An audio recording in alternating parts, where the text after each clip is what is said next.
Bonjour à tous, merci de nous rejoindre sur 8 Mont-Blanc et bienvenue dans ce nouveau journal. Nous sommes le mardi 16 mars 2021 à la une ce soir. Ils n'en peuvent plus, les artistes et autres intermittents du spectacle renforcent leur mobilisation.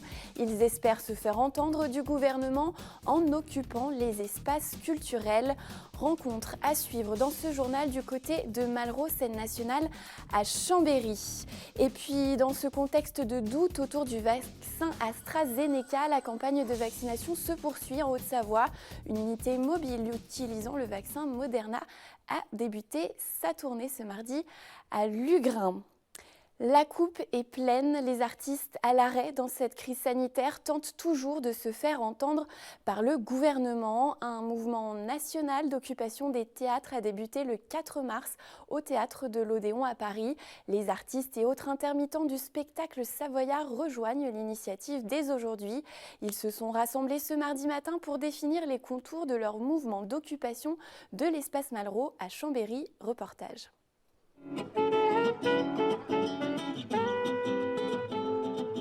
En chanson et en dansant, ils poussent un cri de révolte. Le monde du spectacle est à l'agonie. Alors, pour se faire entendre, ils se mobilisent encore et encore plus. Partout en France, des artistes, des intermittents, des étudiants ou de simples citoyens occupent les théâtres. En Savoie, l'espace Malraux a été choisi. Il y a un moment donné où, en tant qu'artiste et même juste citoyen lambda, on sent bien que dans les décisions, dans la crise sanitaire, le gouvernement il fait comme il peut, sauf que là, en fait, il y a des décisions qui ne semblent pas légitimes.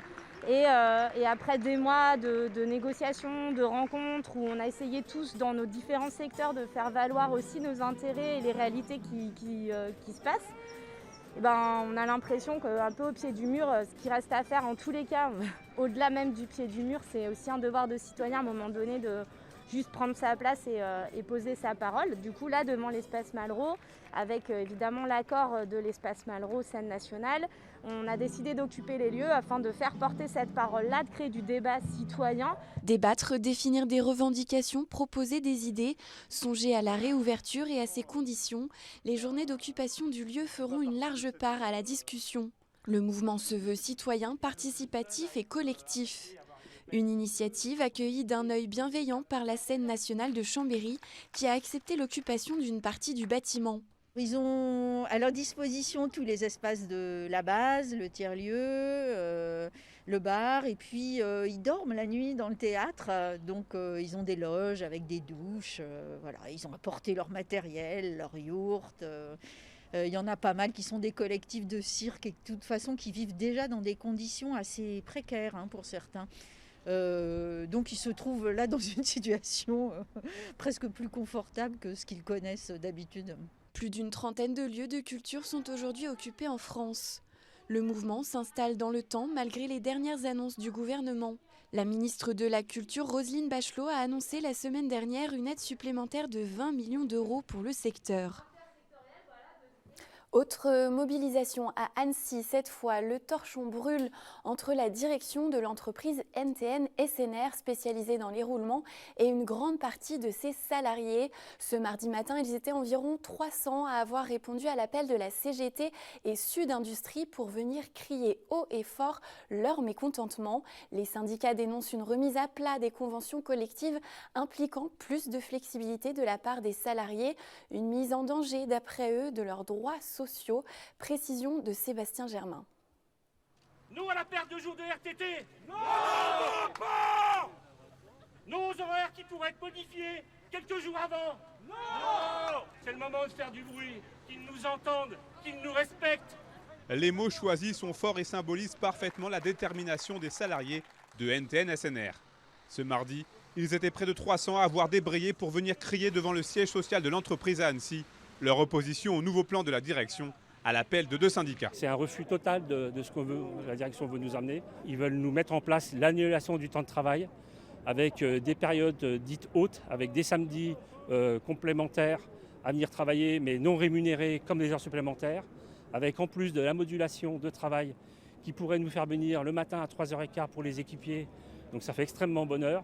Ou finir 2 heures plus tard en soirée, en sachant qu'aujourd'hui les salariés finissent à 21h15, donc faites 2 heures de plus, ça fait du 23h. Avec 5 sites sur l'agglomération, NTN SNR, leader mondial du roulement, est le plus gros employeur du bassin annécien, avec plus de 2500 salariés. Mais qu'ils aient de nombreuses années d'ancienneté ou beaucoup moins d'expérience, la plupart des personnes présentes ce mardi dénoncent une seule chose, la dégradation de leurs conditions de travail. Les appareils, le fonctionnement, l'organisation, il y a vraiment tout qu'à flancher en quelques années. Donc c'est vrai que ça met beaucoup de bâtons dans les roues et pour avancer, et du coup ça s'est vraiment dégradé. Les chefs ne sont pas tellement reconnaissants, on n'a pas beaucoup de dialogue avec eux. Ça s'est vraiment dégradé au niveau social.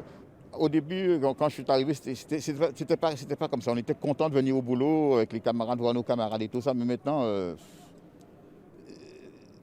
c'est plus possible. Fort de leurs revendications, les salariés mécontents mettent également en cause les salaires, la baisse continue des effectifs et la rotation trop fréquente du personnel, qui suscite selon eux une instabilité notamment au niveau de l'ambiance de travail. Plus que jamais, le dialogue entre la direction et les salariés semble rompu. En témoigne une pétition signée par plus de 1000 employés qui n'a pas été retenue par la direction. Le bras de fer entre les deux parties est loin d'être terminé et d'autres actions sont d'ores et déjà à prévoir dans les prochaines semaines. Depuis ce mardi matin, une unité de vaccination mobile est en tournée en Haute-Savoie. Elle a débuté son tour des zones rurales du département. Objectif, vacciner les personnes à risque habitant dans ces secteurs reculés. Le périple a débuté à Lugrin et se poursuivra jusqu'en juillet. Au total, près de 1500 personnes pourraient être vaccinées. Emmanuel Jaude a suivi pour nous le premier arrêt du bus reportage. Si tu ne viens pas au vaccin, c'est le vaccin qui viendra à toi. Une idée qui a fait du chemin en Haute-Savoie afin de permettre aux personnes à risque vivant dans les zones reculées de pouvoir bénéficier des dernières avancées pour lutter contre la propagation de la Covid.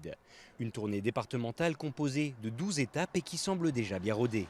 Pour nous, c'est accueillir le patient, vérifier s'il prend ou pas un traitement en fonction pour post-vaccinal, savoir si on doit faire des surveillances amples ou pas, et faire l'acte vaccinal, remplir le certificat médical et la surveillance. Depuis que je vaccine en centre de vaccination, que ce soit, moi j'étais sur le centre de Rumilly jusqu'à présent, et ici, en fait, les gens nous attendaient.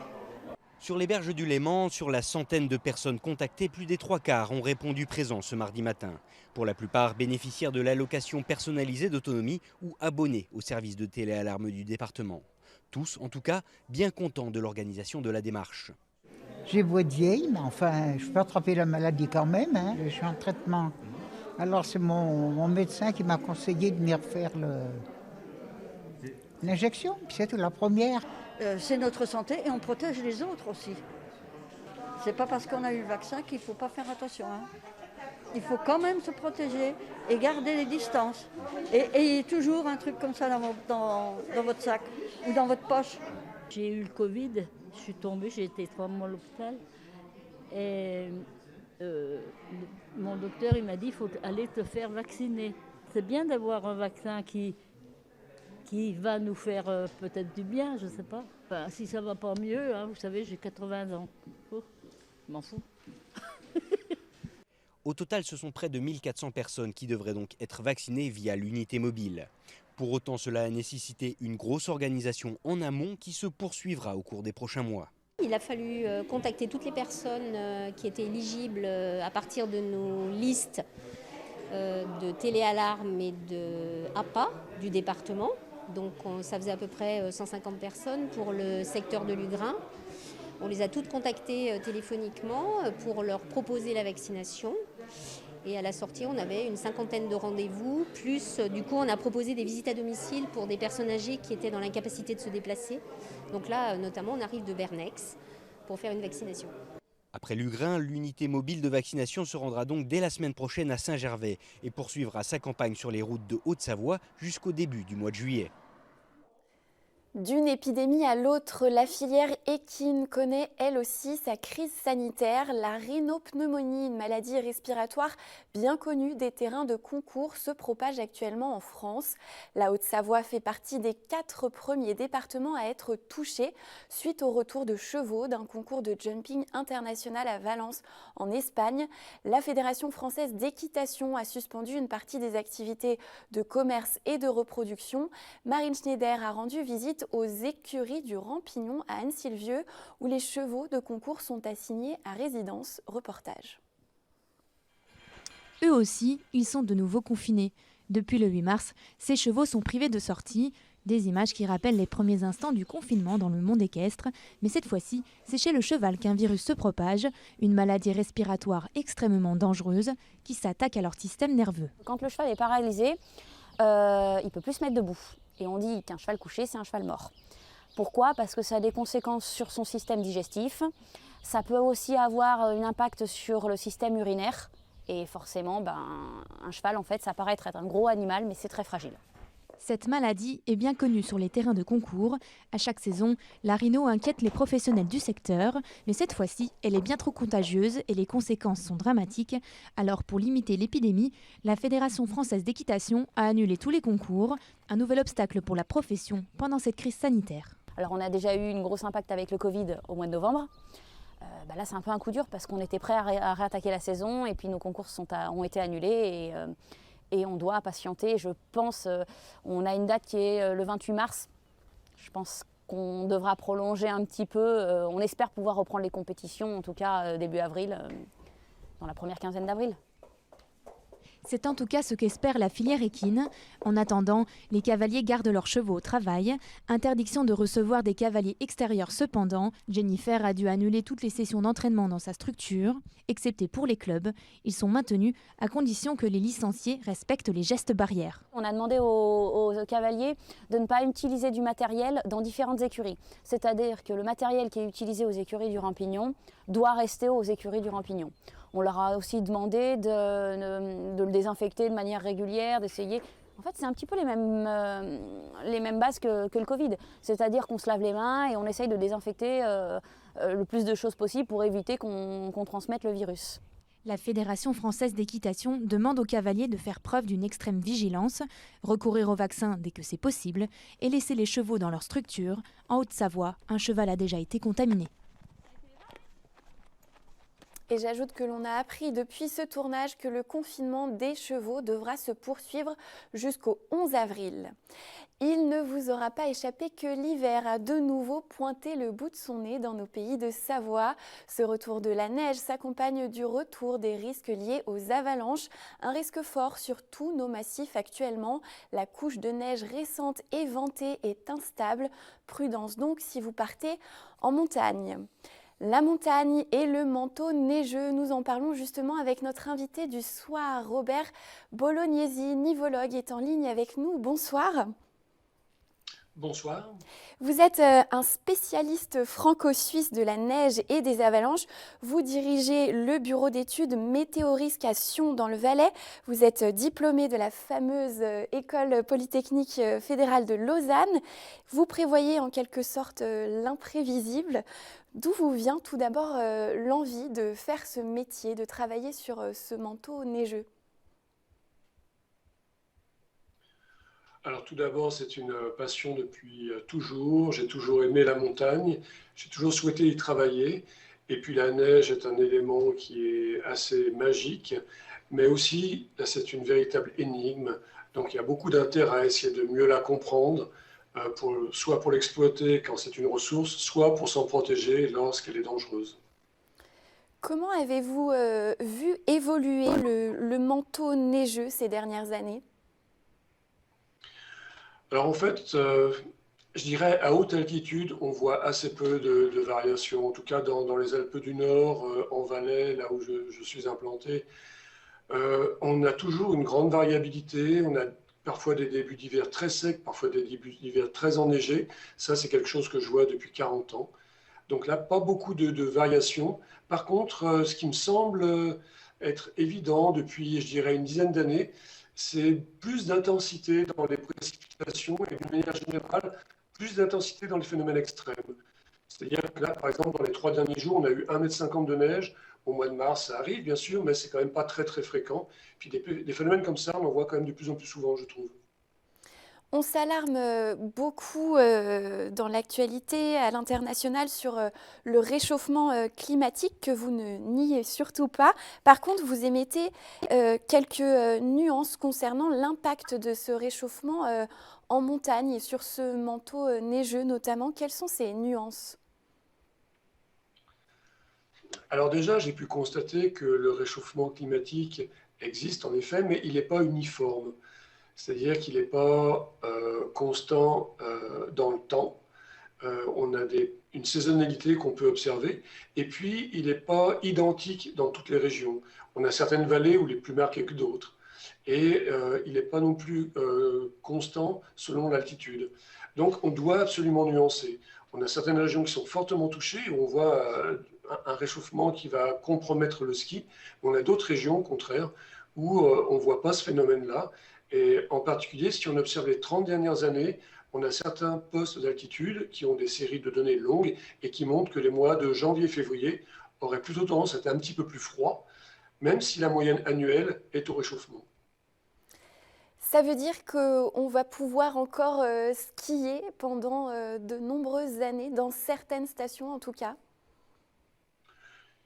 Oui, moi je suis assez persuadé que le ski a encore de beaux jours devant lui, mais toutes les stations ne seront pas à la même enseigne. Les stations qui sont vraiment à basse altitude, très ensoleillées, auront à mon avis quelques difficultés et devraient vraiment revoir leur modèle d'affaires et penser une activité d'été. Par contre, les stations qui ont un domaine skiable qui est situé en altitude, les stations qui sont par exemple entre 1500 mètres et 2500 mètres ou plus, devront bien sûr. Mais à mon avis, compte tenu du fait qu'on a encore la neige artificielle et surtout le travail des engins de damage qui prolongent la durée de vie de la piste de ski, on devrait donc pouvoir faire du ski encore pendant, je dirais, plusieurs décennies. Merci beaucoup Robert Bolognesi d'avoir été avec nous depuis le Valais. Et c'est déjà la fin de ce journal. Merci de l'avoir suivi. Merci à toute l'équipe pour sa préparation. Dans quelques instants, vous retrouvez la météo de Thierry Paulme et puis le deuxième épisode de Panorama. Nous partons à Bessan avec Emmanuel Jaude à la rencontre du directeur de la station pour un focus sur ses activités. Passez une très belle soirée sur notre antenne et à demain.